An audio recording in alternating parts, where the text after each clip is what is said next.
Mesdames et messieurs, merci de votre fidélité à votre magazine Invité de la 3 que vous suivez sur la LTNC3 institution, mais aussi sur la chaîne nationale, ainsi que les différentes télévisions partenaires qui vous relaient ce magazine qui permet aux compatriotes de s'exprimer de manière beaucoup plus libre sur les questions qui les intéressent. Vous suivez ce magazine sur toute l'étendue de la République démocratique du Congo, mais aussi à travers le monde entier par la magie du satellite. Aujourd'hui, nous recevons un invité qui n'est plus à vous présenter. Pour ceux qui viennent d'arriver à Kinshasa, nous recevons M.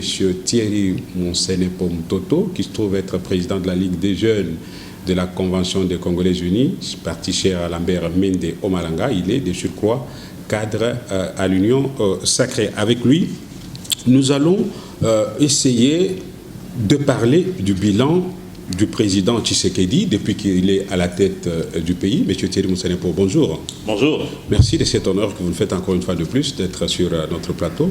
Je l'ai dit tout à l'heure dans l'avant-propos, on va tenter de parler du bilan du président Félix Tshisekedi. On a suivi une vidéo que vous avez pondue qui est devenue virale sur le net.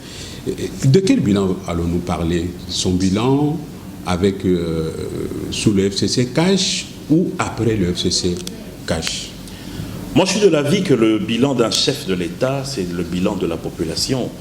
C'est-à-dire que le chef de l'État représente une masse qui a eu à le voter et qui a choisi un programme qu'il a présenté.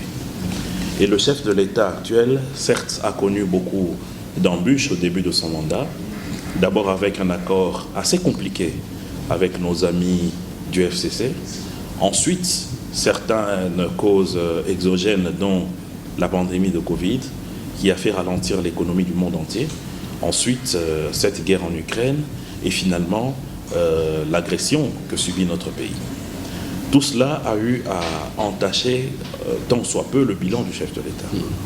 Mais ce bilan, il est d'abord une appropriation de nos populations, qui aujourd'hui sont les premiers défenseurs de ce qu'a fait le chef de l'État. Je ne le dis pas en l'air puisque vous avez parlé d'une vidéo, c'est une rubrique que j'ai pensé créer qui s'appelle Congo d'aujourd'hui, qui démontre à suffisance ce qui est réalisé par le chef de l'État, au travers de l'exécutif, au travers des gouverneurs et ainsi de suite. C'est votre initiative personnelle? C'est mon initiative personnelle. J'ai réfléchi à ça, pourquoi? Parce que je me suis rendu compte qu'aujourd'hui, il y a beaucoup de bonnes choses qui sont tues. Au contraire, les mauvaises choses prennent beaucoup plus de l'ampleur. Aujourd'hui, il y a un travail qui est fait en province, notamment en Ituri, où le gouvernorat militaire est en train de faire un travail exceptionnel. N'eût été le fait que ces informations nous arrivent, nous ne serions pas au courant que dans ce coin de notre pays, il y a réellement un travail qui est fait. Donc il est important que ceux qui sont chez moi dans le Maïndombe soient au courant qu'il y a des centaines de kilomètres de routes qui sont bitumées ici à Kinshasa. Que ceux qui sont en Matadi apprennent qu'à Lodja, il y a une lutte anti-érosive qui est lancée par la présidence de la République pour sauver les populations de cette province. Que ceux qui sont à Lodja, à Ndimbelenge ou à Benadibele soient au courant qu'à Inongo, il y a des constructions pour l'administration centrale qui sont en train de se faire. Dans le cadre du programme de 145 territoires? Non, même pas. Ouais. C'est dans le cadre des financements des entités décentralisées. Que ceux qui sont à Kempimpi chez moi ou à Ilombe Moké soient au courant que dans le Kasaï central, il y a des hôpitaux qui sont réhabilités.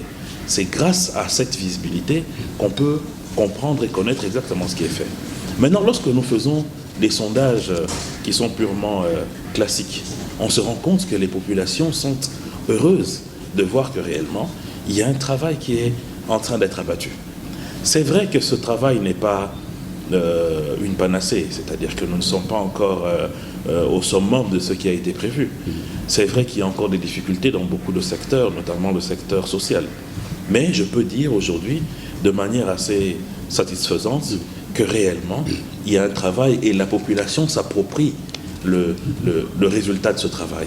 Ils ne veulent pas entendre ça de la bouche des hommes politiques que nous sommes. Ils disent, nous-mêmes, nous nous approprions de ce qui est fait.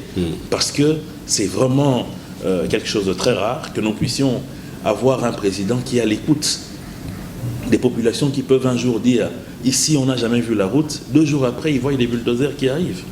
Les populations de l'Odja qui ont crié pour une érosion qui aujourd'hui est en train de faire partir même des écoles, mais 1 mois après ils apprennent que le gouvernement central a décaissé des millions de francs pour aller régler ce problème. Donc vous vous rendez compte que cet engouement-là, c'est une appropriation de la population. Donc pour moi, ceux qui disent que nous n'allons pas nous approprier de ce bilan, libre à eux, la population a déjà récupéré ce bilan. D'accord. Alors on va procéder de manière méthodique et même pédagogique. Commençons d'abord par l'aspect diplomatique. Vous parlez dans cette vidéo des avancées bien entendu enregistrées sous le président Tshisekedi sur le plan diplomatique, disons sur le plan régional, sous-régional, même international. Est-ce que vous pouvez nous en dire plus? D'abord, il faut savoir que notre pays a connu un isolement diplomatique entre 2016 et 2018. Pourquoi? Puisqu'il y a eu sérieusement de problèmes en interne qui ont fait que certains partenaires se sont retirés de la RDC. Rappelez-vous qu'au lendemain des dialogues qui se sont passés à la Cité de l'Union africaine et ensuite les discussions directes de la Saint-Sylvestre qui ont donné lieu à la transition de 2 ans avant les élections de 2018 ont été émaillées de quelques échauffourées qui ont donné une image d'un pays dictatorial qui était devenu la RDC, avec des manifestants qui étaient bastonnés, avec même mort d'hommes sur les rues de Kinshasa. Cela a fait en sorte que nous puissions... Est-ce que ça a cessé, pour vous prendre au mot, est-ce que ça a cessé, il n'y a plus de bastonnades? Parce qu'on a vu des médecins quand même gazés par la police il y a quelques jours. Justement, la promptitude avec laquelle le gouvernement répond, c'est ce qui est intéressant. Et ça fait que le pays a été sérieusement isolé. D'où l'important, c'est quand le président arrive au pouvoir, c'est de pouvoir renouer avec nos partenaires. Comment est-ce qu'on peut évoluer avec un pays qui se dit être un pays solution, ne pas avoir des relations convenables avec ses voisins directs d'abord.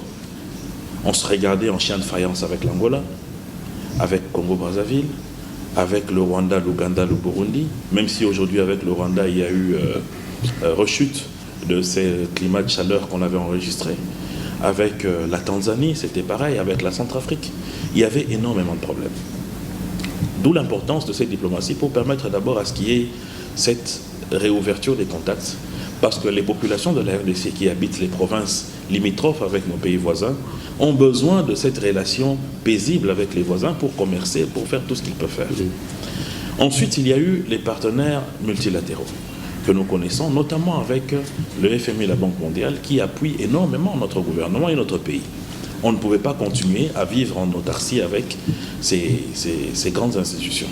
D'où le retour des partenariats avec le FMI et la Banque mondiale, qui ont eu comme conséquence notamment l'appui lorsqu'il y a eu des tirages spéciaux du FMI vers la RDC, avec notamment 1,5 milliard qui ont permis à ce qu'on puisse calmer notre matelas de change.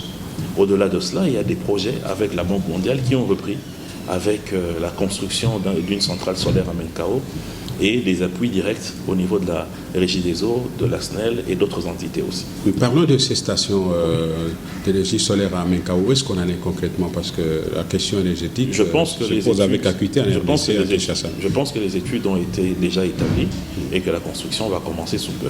C'est ça. Donc, il y a aussi les partenariats avec les autres pays de l'Occident, tels que la Belgique, la France, avec qui nous avions des accords militaires pour la formation de nos éléments, de notre élite militaire, mais aussi de notre police nationale. C'est ça. Tout cela a repris. Les États-Unis sur la Goa, parce que cela permet à ce que nous puissions avoir des allègements fiscaux en ce qui concerne la douane lorsque nous exportons nos produits vers les États-Unis. Cela est un avantage. Et d'autres appuis aussi de diverses natures. Et ces partenariats-là, cette diplomatie a aussi permis, entre autres, d'abord que nous puissions enterrer un deuil de plus de 60 ans. Ce deuil de Patrice Emery Lumumba, où la Belgique n'avait jamais fait le pas pour résoudre le problème. Aujourd'hui, cette page est tournée. Une page sombre, où le roi de Belge est venu ici pour faire son mea culpa, et nous avons récupéré les restes de notre héros. Et nous avons ouvert, à côté de ce geste, un pan de notre culture avec le retour de notre masque, qui n'est qu'un début pour le retour d'autres effets d'art de notre pays. Et il y a aussi nos partenariats avec l'Afrique. nous avons aujourd'hui fait notre entrée dans l'East Afrique. Beaucoup de gens sont en train de dire que ça n'a pas d'importance, mais moi, je vis l'importance de l'East Afrique dans ma chair. Je vous donne un exemple simple. Il y a des grandes universités du monde qui sont installées au Kenya, par exemple, qui se trouvent dans la zone de l'East Afrique. Et mon propre fils étudie dans l'une de ces universités, qui est une université américaine qui est établie à Nairobi. Et je peux vous dire que les frais que nous payons là-bas étaient au prorata du fait que l'enfant était un expatrié. Donc nous payons à peu près quelque chose comme $4 000 par an. Mais aujourd'hui, ces frais sont réduits à tel point que c'est pratiquement du simple double ou du double simple. C'est-à-dire que nous payons le 1/3 de ce que nous payons à l'époque parce qu'on considère maintenant nos enfants comme étant des enfants kenyans, puisque nous sommes dans le même espace. Nous sommes même en train de travailler avec un groupe kenyan pour que nous allions installer notre société de télédistribution qui se trouve ici, dans ce pays-là, et même en Ouganda, oui. Donc nous réfléchissons déjà avec ces partenariats qui permettent aujourd'hui à ce que nous puissions nous installer dans ces pays sans qu'il y ait trop de contraintes. Voilà des avantages qui sont importants et qui sont aujourd'hui les résultats de cette diplomatie. Et même les pays africains aujourd'hui qui sont prêts à prêter main forte à notre pays pour résoudre les problèmes liés à l'insécurité dans l'Est, c'est aussi grâce à cette diplomatie.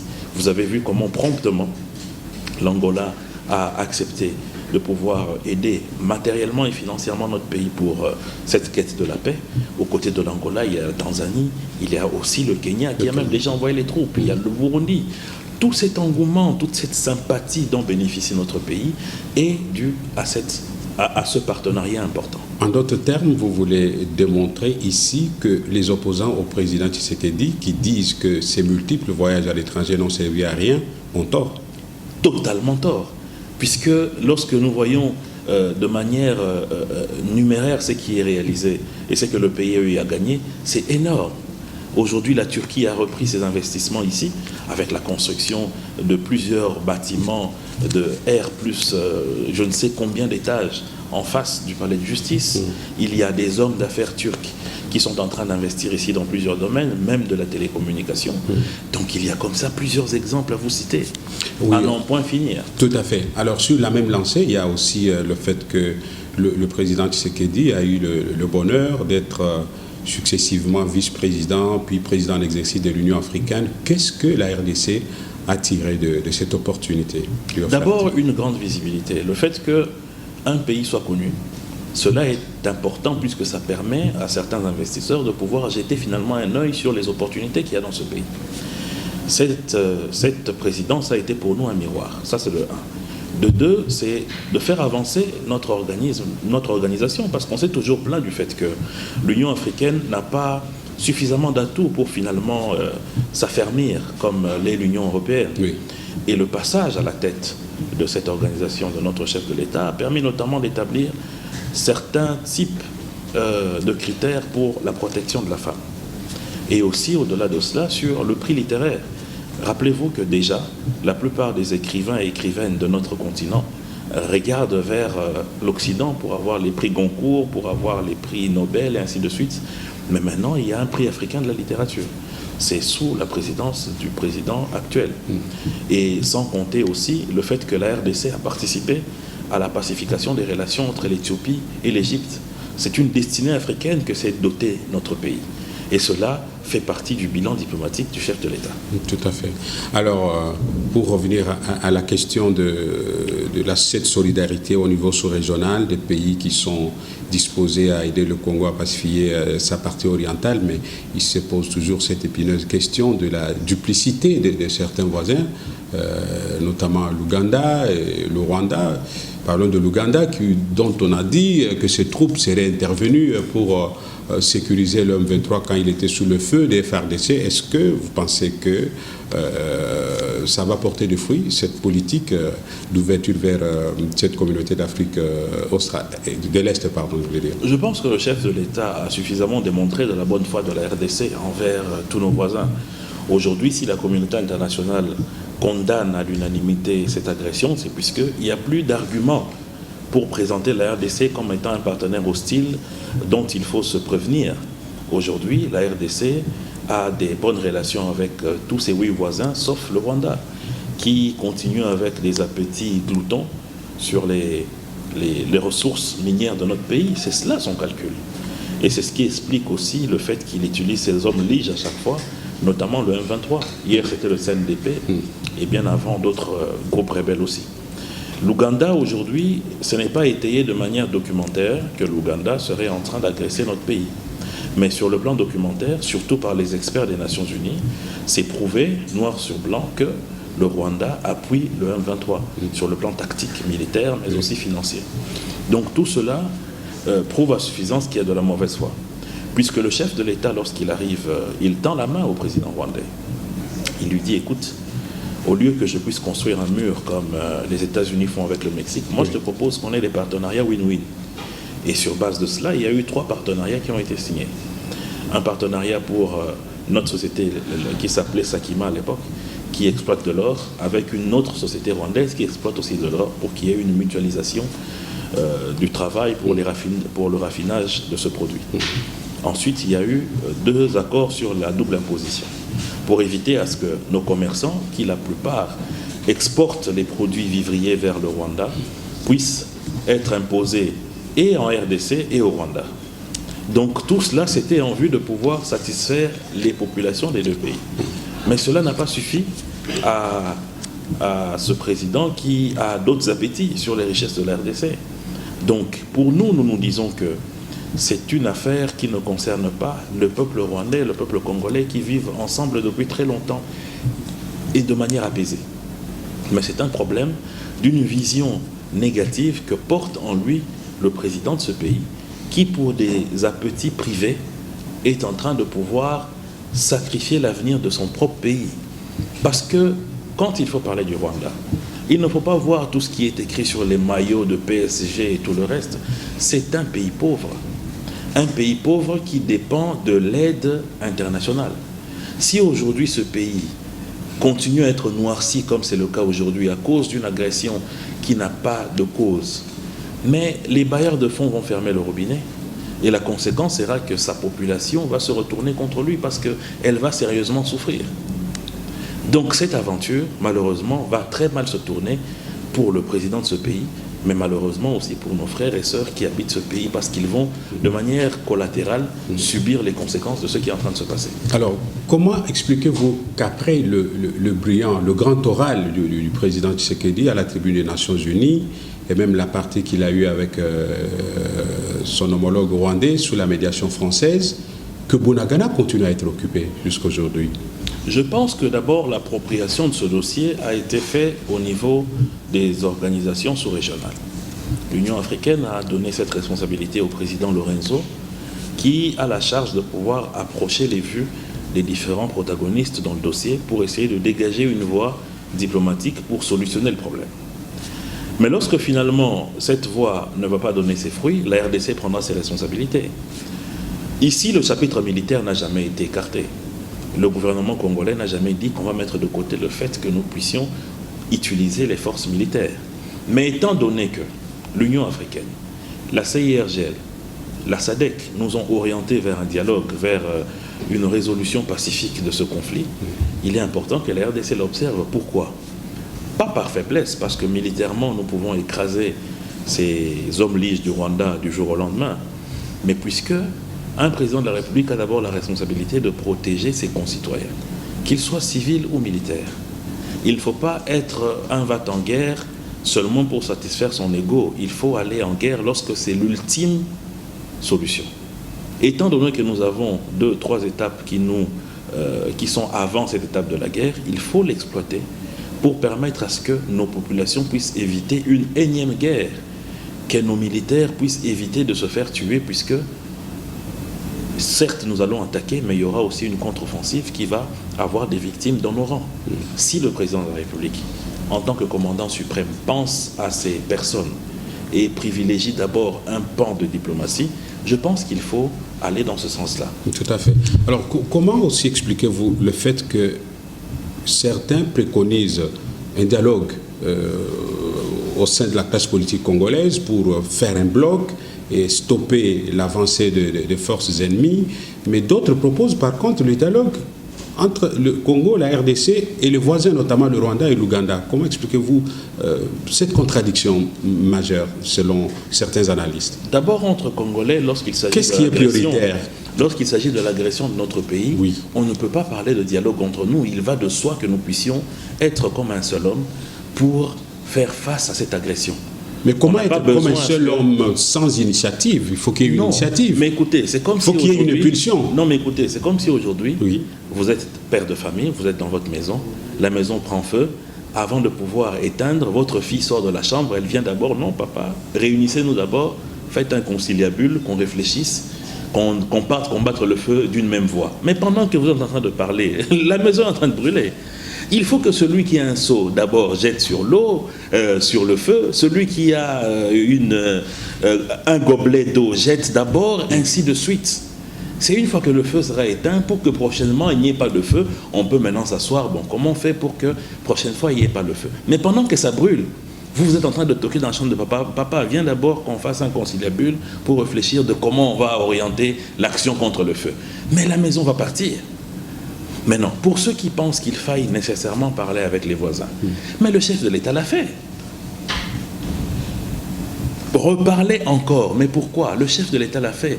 Le chef de l'État Kamere n'a pas raison de proposer ça dans son plan. C'est son point de vue. Mais moi, je me dis que notre président de la République a suffisamment montré de la bonne volonté. Il faudrait aussi que les autres fassent de même. C'est ça. Qui a pris le bâton de pèlerin pour visiter tous les voisins? C'est le président Tshisekedi. Il a démontré de sa bonne volonté. Il ne faut pas non plus exagérer dans cette bonne volonté pour finalement commencer à prendre notre président pour celui qui doit toujours aller vers ceux qui ont tort. Ça ne se fait pas. Le président de la République a suffisamment dialogué avec nos voisins. Si l'un d'eux est récalcitrant, il subira. La force. Prenez date, il subira. Ne vous en faites pas. Tout à fait. Alors, un député national initie une question orale avec débat à l'Assemblée nationale à l'endroit du ministre, du vice-premier ministre en charge des Affaires étrangères, pour expliquer le pourquoi de la présence de l'ambassadeur rwandais en RDC. Votre analyse? Je suis tout à fait d'accord avec cette démarche parlementaire qui rentre dans l'exercice même des fonctions des élus de notre peuple, mais aussi dans la fonction démocratique d'un État. Et en ce qui me concerne, je suis totalement d'accord qu'on ne puisse pas expliquer aujourd'hui, alors qu'il est prouvé que le Rwanda est un pays qui nous agresse, qu'on continue à avoir une ambassade du Rwanda qui fonctionne ici. Il faut que ce monsieur puisse quitter le territoire national. Ce n'est pas acceptable. Ce n'est pas acceptable non plus que notre ambassadeur continue à rester là-bas. Il faut qu'il soit rappelé. Puisque les relations diplomatiques sont rompues dans le sens que un pays est en train d'agresser un autre. Mais bien entendu, ça c'est les raisons de nous, populations, au niveau de la classe dirigeante, au niveau de ceux qui ont les manettes du pouvoir. Il y a peut-être des éléments qu'ils ont que nous n'avons pas, notamment des éléments liés à l'initiative prise par les organisations régionales et sous-régionales qui peut-être ont demandé à ce qu'il y ait d'abord cette observance. Nous croyons que ça peut être ça, le poids dans la balance, mais en ce qui nous concerne, nous, populations, nous avons besoin de voir cette action être faite. Tout à fait. Alors, de manière un peu liée, il y a également un autre ministre aussi, celui en charge des transports, qui est visé par une motion de défiance. Heureusement ou malheureusement, les deux font partie de l'ensemble de Moïse Katumbi. Est-ce qu'il y a un calcul politique ou c'est une prérogative constitutionnelle que les élus exercent en vertu du droit de l'irrévocabilité du gouvernement? Non, mais c'est le travail des députés. S'il faut commencer à caricaturer le travail des élus, alors nous n'allons qu'à avoir des analyses fausses. L'actuel ministre du portefeuille a plusieurs fois été interpellé. Ça n'a jamais été fait mention que ce soit l'AFDC qui soit visé. Il y a un ministre de l'AFDC qui a été descendu, ministre de l'économie, par motion de censure, de défiance au niveau de l'Assemblée nationale. Le président Bahati n'a jamais dit que c'était contre son parti politique que cette attaque était. Il a respecté en tant qu'homme d'État la réaction des élus du peuple. Il y a le ministre des ITPR qui a été interpellé au Sénat d'autres encore à l'Assemblée nationale. Donc il ne faut pas penser qu'il y a une manœuvre au niveau de la Chambre basse pour essayer de déranger les ministres qui seraient venus d'ensemble. Pas du tout. Mais par contre, les positions prises par ensemble sont des positions qui laissent pantois. Parce que vous avez des ministres qui sont dans le gouvernement, vous avez des députés qui sont à l'hémicycle, mais vous tirez sur ce gouvernement, vous critiquez à tour de bras. Le bilan que vous défendez ici, l'ensemble dit qu'ils ne partagent pas le bilan du président Tshisekedi, ce bilan que vous défendez sur ce plateau. Est-ce que la population qui aujourd'hui habite Kimwenzagar, qui voit pour la première fois un macadam arriver jusque là où ils prennent leur taxi pour déboucher sur route de Matadi, est-ce qu'ils ont besoin d'un CCU, d'un ensemble pour venir leur dire « Vous voyez cette route, ça a été fait par Tshisekedi ». Ils n'ont pas besoin.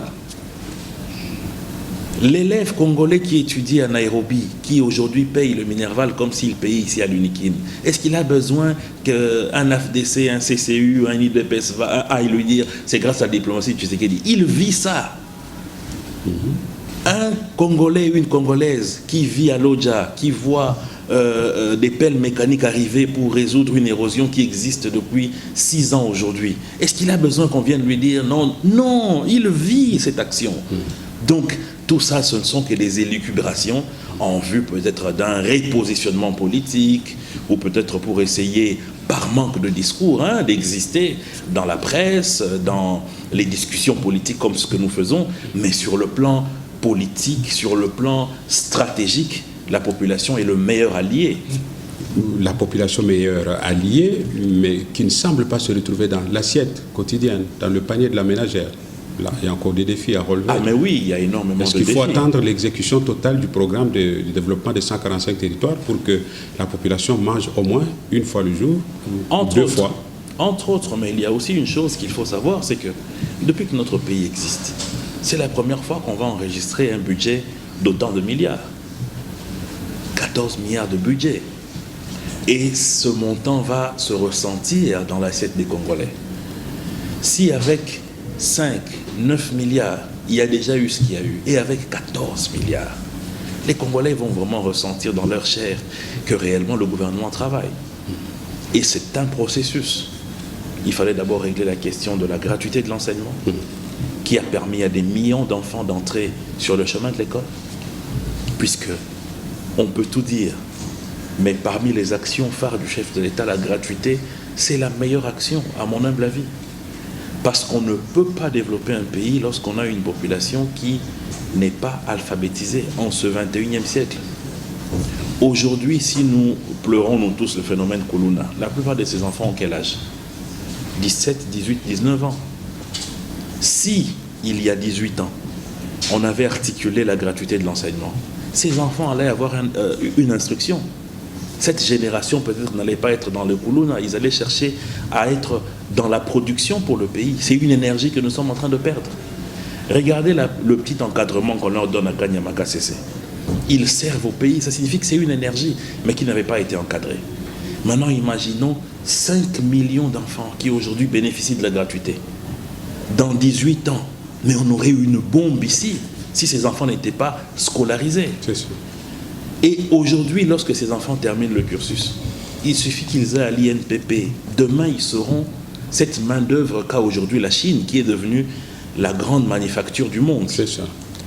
Donc, la gratuité est un élément important. C'est ça. Maintenant, comment nourrir la population? Pour nourrir la population, il faut relier les grandes agglomérations avec les centres de production des produits vivriers, des produits agricoles notamment. Et c'est le projet des 145 territoires, c'est le projet aujourd'hui qui est porté par le ministre des ITPR sur les corridors qui vont relier les provinces. Notamment, je suis personnellement impliqué dans une route qui concerne Lodja, Benadibele jusqu'à Lukibu, qui va atteindre Kananga. Donc ça permettra à ce que les riz qui sont produits à Lodja aujourd'hui vont arriver jusqu'à Kananga. Vous imaginez ce que ça va donner par la voie ferrée. Oui. Donc ces liaisons-là vont permettre à ce qu'ici à Kinshasa, nous puissions avoir la nourriture très facilement. Voilà. Permettez que je fasse une digression sociale. C'est une grande émission que je prépare à caractère social, en partant de l'expérience de Kuluna, qui ont été transformés aujourd'hui en bâtisseurs, comme on les appelle. La RDC, notamment Kinshasa, la capitale, connaît le phénomène des femmes prostituées. Est-ce qu'on n'utiliserait pas la même approche pour rendre ces femmes utiles à la société au lieu de les voir traîner nues sur les artères principales de Kinshasa? Est-ce que le gouvernement ne peut pas tenter de faire quelque chose dans ce sens-là? Je pense que c'est une réflexion originale. Je pense que c'est important, mais c'est une réflexion qu'il faut adresser au gouvernement provincial. Oui. Puisque c'est vrai, la prostitution de la jeune fille atteint des proportions inquiétantes, mais cela dépend des villes et des provinces. Mais est-ce qu'il est possible quand même qu'on les rende utiles à la société autrement que ce qu'elles font mais pour bien survivre? Entendu, mon cher ami, lorsque un homme n'a pas sa place dans toute la chaîne de production de richesse d'un pays, il devient un citoyen marginal. Son rôle deviendra le rôle de quelqu'un qui doit survivre. En ce moment-là, il utilise les instruments qui sont à sa portée. Celui qui est fort et qui peut prendre une machette va soit faire le champ, soit utiliser cette machette pour manger. Celui qui a un bras va utiliser pour faire X ou Y besogne. Il suffit pour lui de manger. C'est ça. Puisque lorsqu'on va chercher le technicien, les manœuvres, les chauffeurs, ainsi de suite, il ne pourra pas être recruté puisqu'il n'a pas de compétences. Et la plus petite chose que l'on demande, c'est de savoir lire et écrire. Lorsqu'une personne ne sait ni lire, ni écrire, cette personne-là ne sert absolument à rien à la société. Alors c'est l'orientation vers la délinquance, ça devient un citoyen ou une citoyenne de troisième zone. Tout à fait. C'est cela la conséquence. Donc nous devons réfléchir à ce que aussi ces personnes puissent être intégrées dans des programmes. C'est ça. Et ces programmes vont permettre demain à ce qu'elles puissent servir à la société, puisque ce ne sont que des gens qui ne cherchent qu'à manger pour elles, peut-être pour leurs enfants. C'est ça. Alors, on referme la digression, on revient à l'environnement. Vous y avez consacré plusieurs paragraphes dans votre vidéo. La RDC Pays Solutions, que tirons-nous franchement de ce dont la nature nous a dotés en rapport avec la biodiversité, nos forêts, et ainsi de suite, par rapport aux pays pollueurs? Je pense qu'aujourd'hui, la fermeté avec laquelle le chef de l'État est en train de défendre notre droit à utiliser nos ressources est assez importante. Parce que, imaginez aujourd'hui, si tous les 26 blocs sont exploités et que nous produisons suffisamment de brut et que demain, nous investissons dans une raffinerie comme le Tchad a eu à le faire, le Nigeria, nous n'aurons plus à dépendre d'un pays X ou Y pour avoir le produit fini pétrolier. Parce que le mal de nos pays, c'est quoi? C'est le modèle économique. Nous avons gardé le modèle économique de la colonisation, qui font de nous des pays d'exploitation seulement et non de transformation. Mais aujourd'hui, nous avons une idée de transformation avec notamment l'utilisation du lithium et du cobalt pour la fabrication des batteries. C'est ça. Lorsque nous allons commencer à transformer les produits ici et exporter, c'est là que nous allons réellement palper la richesse. Et aujourd'hui, notre pays est en train d'hausser le ton pour que ceux qui sont les grands pollueurs puissent réverser la contrepartie. Sinon, pourquoi ils seraient aujourd'hui en train de nous interdire de profiter de nos forêts? C'est ça. En vendant du bois, comme eux l'ont fait, de profiter de nos pétroles, en pompant le brut, comme eux ont eu à le faire, pour devenir des pays prospères. Donc il faudrait que nous puissions réfléchir ensemble avec eux pour que nous puissions avoir des partenariats win-win. Cette époque-là où on venait de l'Occident pour venir faire des dictats ici, ça ne marche plus. Ça ne marche plus, malheureusement. Il semble qu'une des grandes puissances aurait déconseillé à la RDC donc, de mettre comme ça les blocs pétroliers à la disposition de, ce ne sont que de tout le monde, notamment les États-Unis. Et que le président Tshisekedi aurait dit non. Voilà un vrai descendant de Lumumba. On ne peut pas venir comme ça dans un pays de responsables, venir dire ne faites pas. Heureusement que M. Kerry est venu pour prodiguer des conseils qui ont été bien accueillis. Mais le chef de l'État a eu à orienter ses conseils dans le sens de pouvoir demander à John Kerry de pouvoir emmener avec lui des investisseurs américains mais aussi de venir s'associer à la RDC pour étudier les possibilités de mieux protéger l'environnement, mais tout en exploitant notre pétrole. Tout à fait. Monsieur Thierry Monsenepo-Moutoto, je rappelle que vous êtes le président de la Ligue des jeunes de la CCU, de Lambert Mende, mais aussi cadre de l'Union Sacrée. On tend vers la fin de l'émission. Est-ce que les Congolais peuvent croire aujourd'hui à la tenue des élections dans le délai constitutionnel en 2023? Premier volet de la question. Deuxième volet, quels sont les alliés sûrs sur qui le président Tshisekedi peut compter pour gagner les élections, vous en tant que cadre de l'Union Sacrée, au regard de ce que vous voyez et ce que vous entendez? Merci, M. Louis-Dor. D'abord, il faut que les gens finalement élaguent la confusion qu'ils ont de toujours attribuer au chef de l'État la responsabilité de la tenue des élections. C'est à la CENI. Nous l'avons décidé depuis 2006. Cette commission est indépendante. Elle a un président qui est en train d'organiser sur le plan technique les élections. Nous allons pointer du doigt le gouvernement si les financements que la CENI attend ne viennent pas. Mais le ministre des Finances, chaque fois qu'il a l'occasion, décline les différents montants qui sont mis à disposition de la CENI. Et jusqu'à ce jour, il n'y a pas de retard. Donc s'il n'y a pas d'élection, c'est la CENI. Et lorsque nous écoutons M. Kadima, qui est un expert, il rassure et il dit clairement que en 2023, à date échue, nous allons aller aux élections. Alors pourquoi les gens s'agitent? Pourquoi les gens souhaitent même à ce qu'il n'y ait pas d'élection? Ce mauvais gymnastique-là des hommes politiques congolais qui espèrent, de certains, qui espèrent à ce qu'il n'y ait pas élection en vue d'un glissement pour des conciliabules, ils se trompent. Au lieu d'affûter leurs armes, ils sont en train de préparer deux choses. Soit un dialogue, soit une contestation. C'est quel genre d'homme? Il faut travailler sur le discours qu'il faut présenter aux populations en 2023. C'est cela le devoir aujourd'hui. Pas de rester dans des cabinets sombres en train de réfléchir sur comment mettre des bâtons dans le roue pour qu'il n'y ait pas élection, pour aller dans une conciliabule. Ou s'il y a élection, comment casser avec telle ambassade, comment nous allons faire pour revendiquer que tel n'a pas réussi. Ce sont des messes noires que la population ne veut pas du tout voir participer. Maintenant, le meilleur allié du chef de l'État, mais c'est la population. Le meilleur allié du chef de l'État, c'est la population congolaise. Cette population qui enregistre chaque jour ce qui est fait. Cette population qui voit ce monsieur se déplacer dans des avions et risquer sa vie pour le bien-être de ce pays. C'est le meilleur allié. Nous tous, nous accompagnons cette population qui est réellement le patron de ce pouvoir. Nous, c'est qui? Nous, c'est la CCU. Nous, c'est l'AFDC. Nous, c'est l'UDPS. Nous, c'est Congo Espoir, c'est ADRP.